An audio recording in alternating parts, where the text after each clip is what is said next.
In this video, I'll show you how to easily fix the issue if you can't delete apps on your iPhone. Be sure to watch until the end to avoid any mistakes. Let's get started. Right now, I'm trying to delete this app.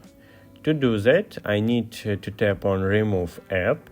However, the only option I see is to remove it from the home screen, and I can't delete it.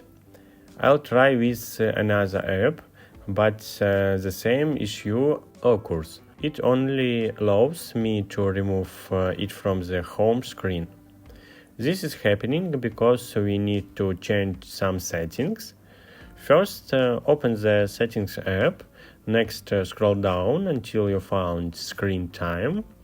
Tap on it, then go to Content and Privacy Restrictions. You may be prompted to enter your screen time passcode to access this section.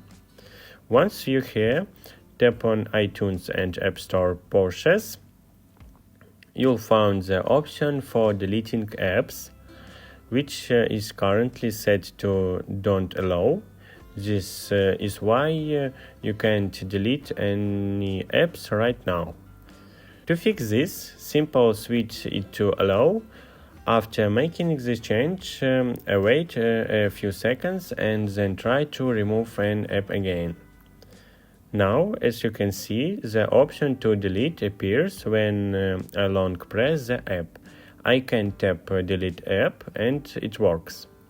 And that's how you can easily enable the app deletion on your phone. If you found this video helpful, please give it a thumb up.